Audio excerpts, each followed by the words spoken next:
I'm not going to sit here and lie to you and tell you that I've been reading for years, or that I have a big library, that I have a plethora of books, or that I know books in and out. But it's undeniable that the person that doesn't read only lives one life, as opposed to the person that does read, they live 1,000 lives. And at this point in my life, I'm really into finance books. I feel like the traditional education system just doesn't teach finances like these books do. In just one book that I've picked up, I've learned more than I ever did in high school and college about finance. And what I'm gonna cover with you today is 3 finance books that I've read twice and one that I just had to stop reading. Now, the first book that I'm gonna cover with you is the Mecca, the cream of the crop, the #1 selling finance book of all time, Rich Dad, Poor Dad. The author, Robert Kiyosaki, has 2 dads that he illustrates about. The first dad is a dad who is very educated, very smart, and is a teacher. However, he never got wealthy, he never got ahead in life. He always continued to chase jobs and always blamed the government or everybody else for him being poor. Now, Robert loved his poor dad very much, and he learned a lot of valuable lessons from his poor dad. But the most fascinating part of the book is the lessons that he actually got from his rich dad, who's actually his best friend's father. Took him under his wing and actually taught him financial literacy. And those are the lessons that he gives us throughout this book so that we can get financially literate. So one of the very first lessons that he teaches you in the book is that the rich buy assets and the poor buy liabilities that they think are assets. He tells us that the rich don't work for money, they have money work for them. A big portion of the book is actually explaining a mindset shift that you'll need in order to transfer from poor to rich. One of the things being that the poor would rather justify buying a luxury car that is guaranteed to lose money, but turn around and tell you that it's risky to get into the stock market or to start a business because you might lose money. That's a mindset thing. He explains that the rich buy assets, things like stocks, bonds, and businesses, while the poor buy expensive cars, big houses, and expensive clothes. The point is to be rich, not look rich.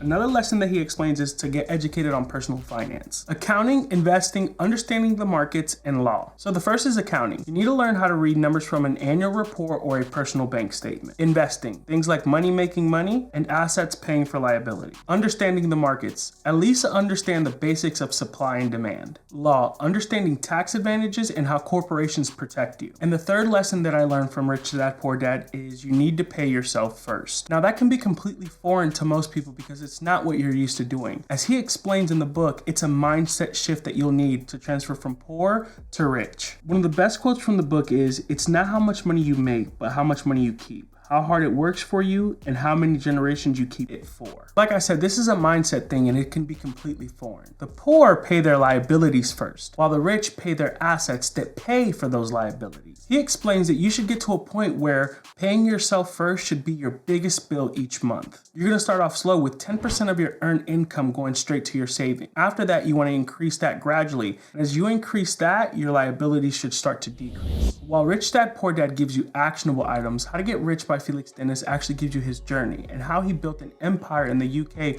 with a magazine company that he owned. Now, what I like about this book is that he doesn't give you false hope. He's actually very honest, almost too honest, I might add. He gives you the journey step by step on what it took and all his failures, and he actually wants you to embrace entrepreneurship.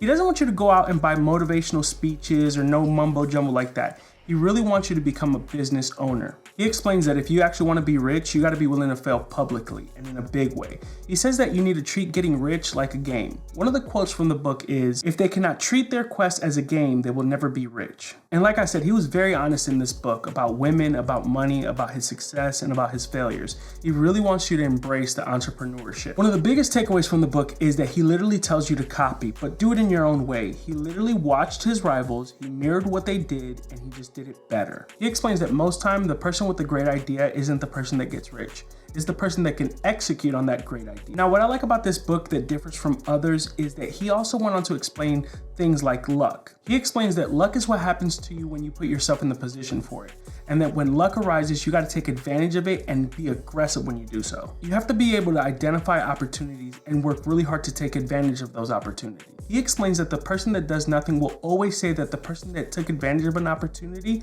got lucky. But be clear, he never shied away from the fact that it did take luck to get him rich, but he was put in that position to take advantage of that luck. And his most important lesson of all is that throughout the whole process, you have to have a lot of fun doing it. You have to have a lot of fun trying to get rich. Now, the last book I read twice is The Millionaire Fastlane. While Rich Dad Poor Dad gives you actionable items and How to Get Rich gives you the journey, This one gives you a little bit of both. It explains to you how to get rich and it explains to you how he got rich. Now, most people see the name of the book and think that this is a how to get rich quick thing, when in reality, it is. He's literally telling you how to get rich quick. Now, not get rich quick in the way that you think. Get rich quick always comes with a slimy feel because people aren't actually preaching get rich quick. They're actually preaching get rich easy. And he's not preaching get rich easy at all.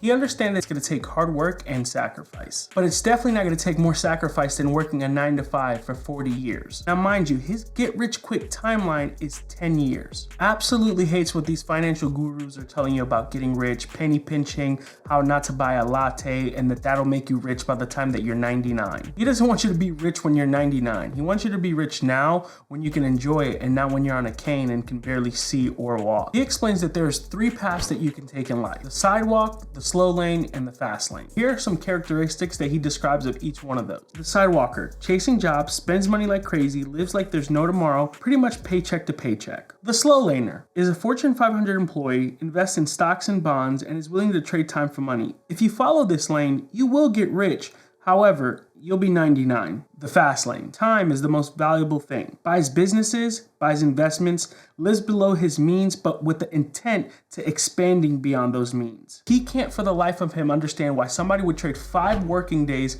for 2 days off a week.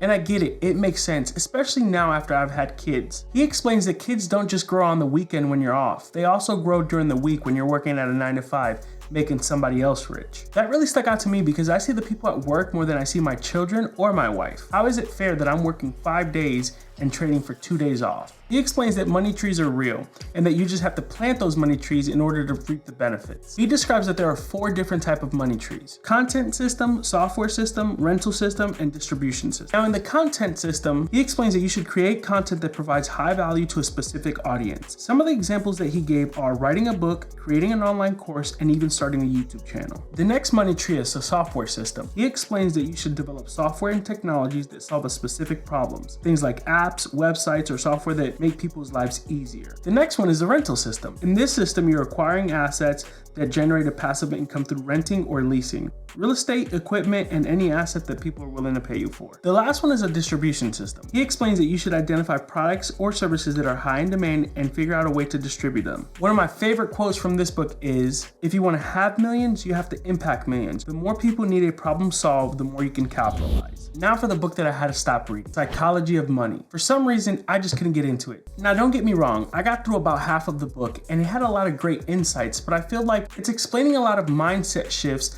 that I felt like were explained in Rich Dad Poor Dad, or the journey that Felix had on how to get rich. I feel like if you've read the other books, you certainly don't need to read this one.